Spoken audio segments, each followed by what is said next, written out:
Якутия в мире. Мы рассказываем о якутянах, которые смогли расширить границы мира, живут и работают в разных странах и континентах, но не забывают о родных истоках.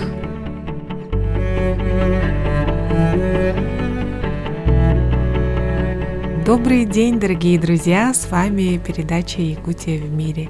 И сегодня у нас в гостях Иоган Егорович Максимов из Новосибирска. Иоган Егорович является кандидатом технических наук, ветераном атомной промышленности и цветной металлургии Советского Союза, отличник охраны природы Республики Саха-Якутия, яркий и активный общественник. Иоган Егорович, добрый день! Добрый день! Спасибо большое, что согласились принять участие в нашей передаче. Я представляю географический центр России, город Новосибирск. У нас община якутян, она называется Саха-Сибирь, была создана в 1994 году в октябре. Я один из участников создания этого общества и фактически был лидером в течение 25 лет. В 2019 году я передал эстафету, сейчас другое новое поколение якутян.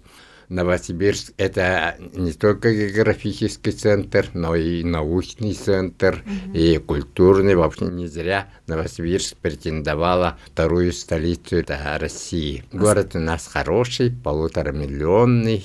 Мы там чувствуем себя весьма прекрасно. Мы в Новосибирске создали музей Солнца. У нас есть первый экспоцентр «Музей Солнца».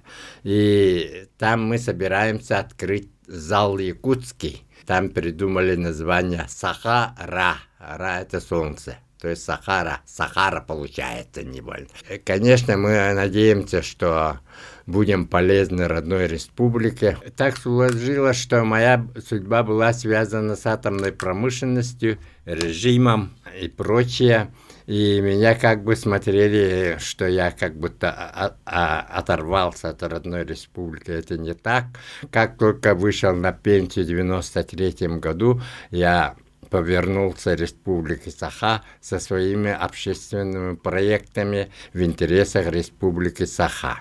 Из многих проектов, вот я могу назвать один проект, это создание Сибирского цеха дружбы. Мы создали такой крупный проект, где участвуют студенты из разных городов Сибири, и в этом году этот цех у нас прошел 21-22 мая, мы рано проводим, и притом с настоящим кумысом у нас это было дело.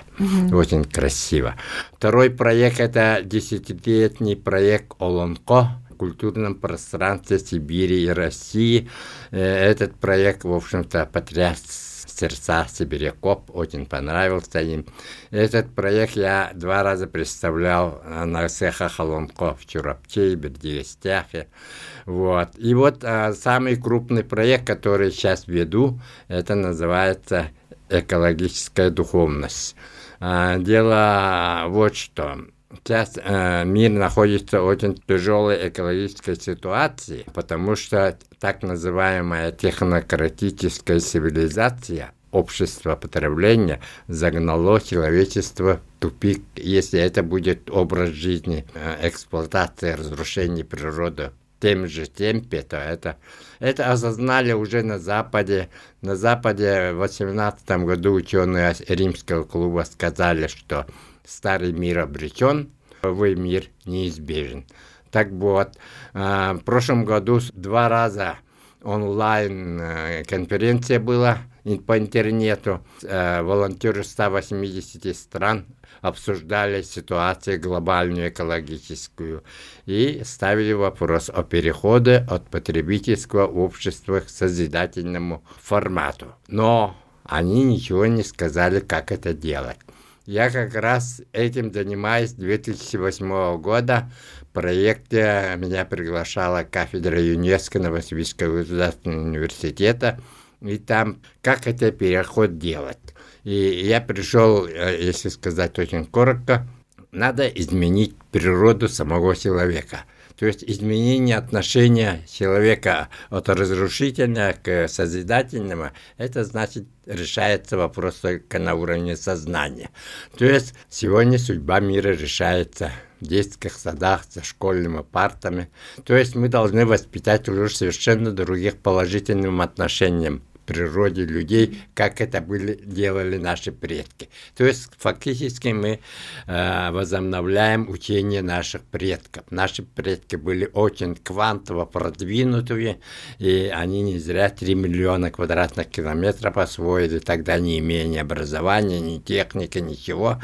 И, оказывается, человек обладает 2 видами ума. Первый ум – это телесно-мозговой мозг, который мы имеем с собой, а второй – это сердечно-небесный. То есть это интуитивный ум, через которого... Вот эта часть, сегодня мир страдает от того, чтобы слишком увлеклись материальной стороной жизни. Мы живем в власти капитала сегодня. А духовная часть, там единство материально-духовной, телесно, земной, небесной. Вот вторая часть у нас, в общем-то, здесь серьезная деградация. Вот для этого надо воспитать духовно продвинутых личностей, которые будут способны разбираться в противоречиях технократического общества потребления и проявить совсем другой подход. Этот вопрос уже нельзя решить нынешних взрослых ветеранов, у которых сильная инерция, сильная привычка и так далее. Мы фактически социальные роботы сегодня. Нас уже исправить очень тяжело. Поэтому надо играть на смене поколений. Воспитать надо детей по-другому. Поэтому я давно уже занимаюсь ведением уроков экодуховного воспитания. Это слово в принципе простое. В школах проводят экологическое образование, там высшим требованием по стандарту является экологическая культура. Культура и духовность совершенно разные понятия. Культура – это трехмерное понятие, земное понятие. Говорят, культура – вторая натура человека. То есть культуру мы осваиваем с помощью 5 органов чувств. То есть видим или плоскость, или объем, трехмерное пространство. Жили до сих пор по механике Ньютона, по евклидовой геометрии. А духовность – это многомерное понятие, которое невозможно понять с помощью 5 органов чувств. Там уже работает язык формул, язык символов. То есть такое виртуальное уже соображение. Поэтому переход от культуры духовности – это совершенно другое. А сегодня в практике все это понятие запутано вместе там под названием проводим мероприятия духовной культуры, создаем там дома духовной культуры и так далее, и так далее. А надо пора различать это. То есть есть необходимость перехода от обычного трехмерного пространства. Этот переход называется квантовым переходом. Вот экодуховность как раз, значит, в школе там воспитывает, пытаются воспитать людей экологической высокой культуры. Тем самым мы не спасли нашу родную природу. А надо воспитать людей экологической духовности. То есть надо признать нашу связь с космосом, Вселенной и так далее. Вот это и есть переход, о котором у меня есть вот такая разработка. Суть проекта в этом. Ну, это проект долго. Я весной приезжал здесь, в марте-апреле большую работу провел. Очень многих сторонников уже имею. То есть я хочу, чтобы мир стоит на грани больших изменений. Вот то, что сказали, старый мир обречен, новый мир. Вот переход – это именно духовный переход, фактически. Мы ожидаем. Я хочу, чтобы это произошло именно с нашей родной Якутии, потому что это учение обосновали наши предки через Олонкот, через свою фольклор и прочие эти наши традиции и так далее. Это целое учение. Оказывается, наше учение сохранилось. Якутия, это спасибо, единственная республика, которая сохранила вот эту культуру, духовность наших предков. И это основа вообще-то возрождения всей России, всего мира. Поэтому у меня проект называется Якутия как оплот эколого духовного созидания биосферной колыбели жизни на Земле. Экодуховность, значит, надо воспитывать совершенно по-новому, изменить надо систему образования и прочее, прочее. Но эта тема большая, я как раз этим и занимаюсь. Это очень интересно, и тут возникает вопрос, да, Иоганн Егорович. Получается, вы всю жизнь занимались атомной энергетикой, и как вы пришли к тому, что начали заниматься вот эко-духовностью? Да. Как я перешел к этому? Да. Значит, вот уран очень интересный элемент. Это само название уран, это бог неба. Мифология древнегреческая и так далее. А уран нашли как элемент в 1789 году в руде и назвали в честь этого бога неба. Там в честь бога неба еще планету открыли, назвали. Это верхний мир. Когда уран нашли уже на Земле вещественный элемент, это уже средний мир. Но дальше пошли. Уран, оказывается, из остальных элементов обладает внутренней огромной, я бы назвал, духовной силой. И вот научились открыть, использовать эти энергии, это и есть атомная отрасль, ядерная энергия. Вот это уже нижний мир. Дьявольскую силу мы открыли, используемся и боимся и так далее. Дело в том, что мы технари, я в двух крупных отраслях промышленности работал. Атомная промышленность, цветной металлургия. Цветная металлургия – это 74 элемента таблицы Менделеева. А атомная промышленность – это уран и еще 14 трансурановых элементов. То есть фактически вся таблица Менделеева. Я вот работаю с этим, все это я знаю, вот мы Землю уже, химии окружающей среды природы мы уже изменили и так далее. Меня, конечно, вот задавали вопросы, как же так и так. Но потом я осознал, мы же больше понимаем, чем что натворили в самом деле. И должны как-то это дело исправить. Вот так примерно у меня просыпалось сознание, перешел к экологии, надо контрмеры придумать, иначе все держится на равновесии, плюс и минус, там добро, зло. И вот так я пришел. А потом я читал много, писал много на тему экологии. Когда в 1992 году приняли знаменитую стратегию устойчивого развития, академик Коптюк ездил туда, привез огромное количество материалов, заразил нас. Он очень доступный такой человек был. И с тех пор я увлекся экологией. И притом экологией природы, человека, души. 3 единства. Потому что вот в середине человек, он относится как к природе, он относится как к обществу, вот и получается зависимость такая. Вот так примерно я пришел. Это такая отдельная философия получается. Да, это большая тема, конечно, отдельно. А почему именно вот Якутия занимает центральное место в этой концепции? Вот назвал я экология природы, человека, души. Вот как раз тем самым постепенно переходим от материи к духовности. Так? Вот экология души – это наш же внутренний мир, невидимый мир, многомерный мир, квантовое наше сознание.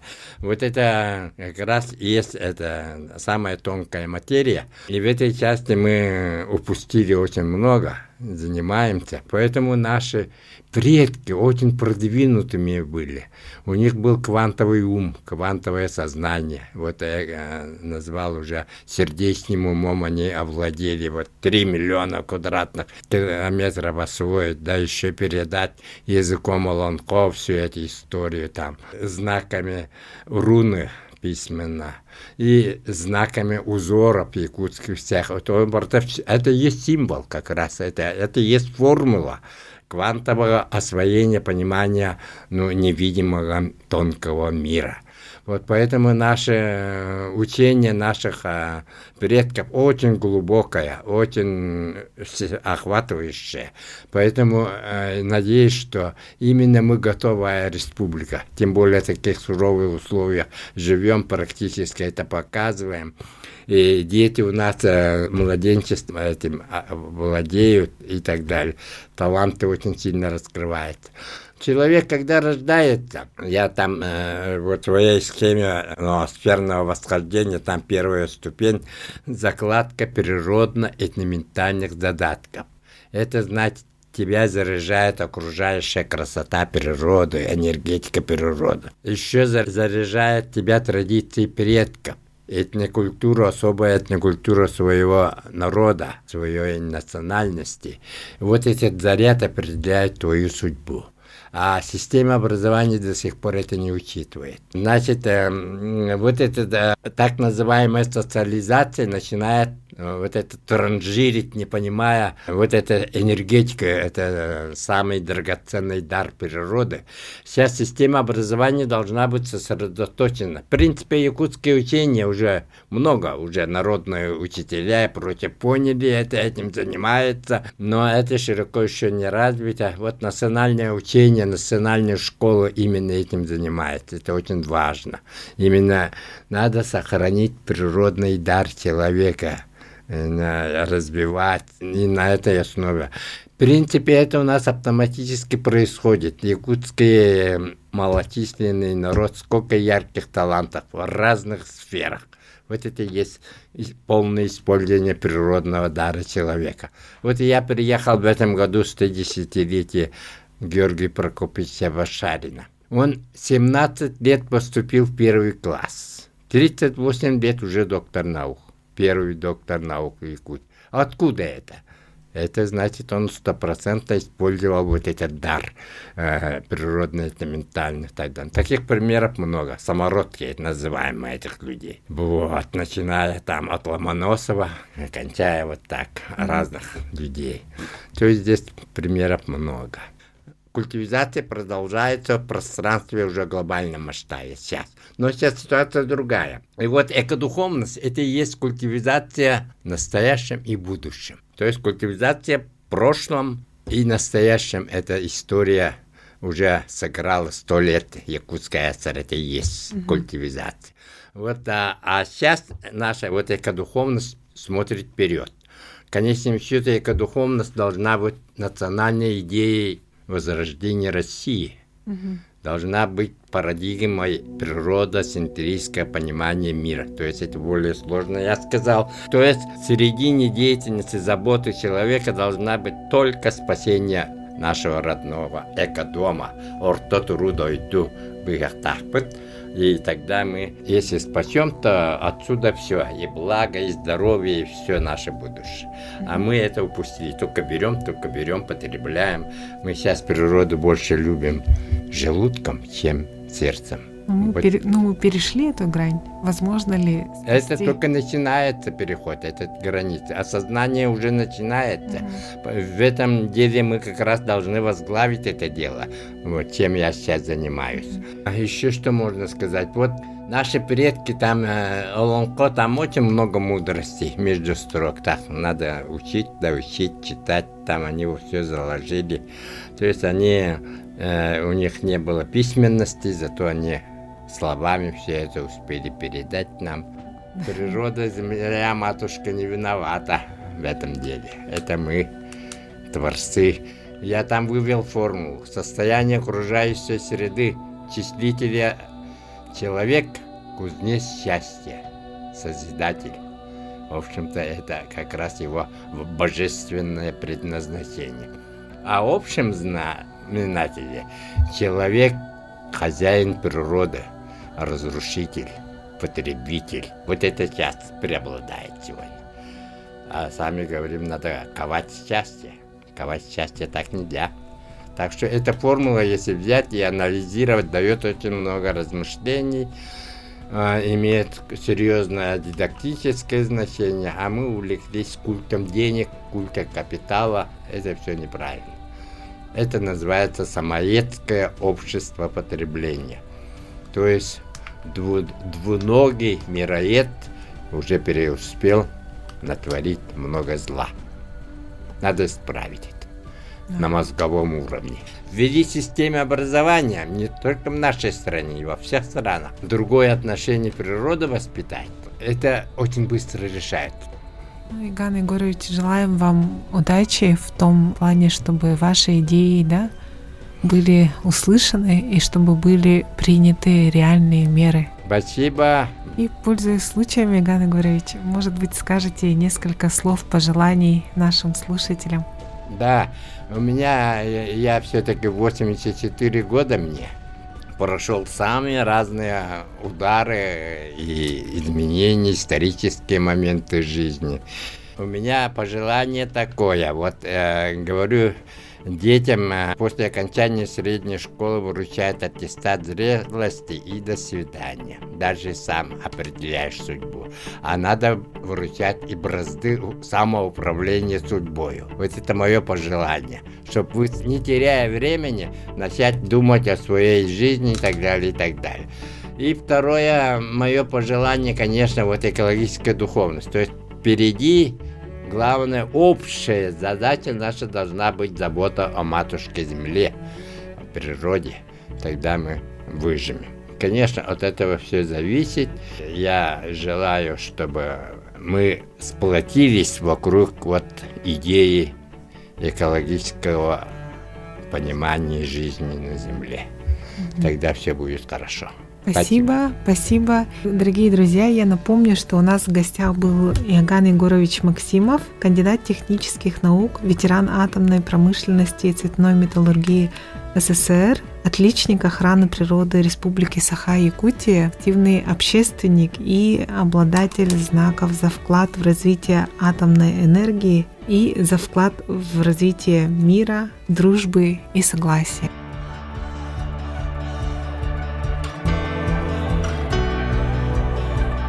Якутия – это земля, которая навсегда оставляет в жизни и памяти людей свой неизгладимый след, особые чувства. Для кого-то это повод для гордости, что этот край навсегда остался в их сердце родиной. Другим, что они смогли прикоснуться к его истории, самобытности и красоте. Желаем героям нашей передачи добрых дорог, которые приведут их к успеху, энергии, оптимизма и счастья.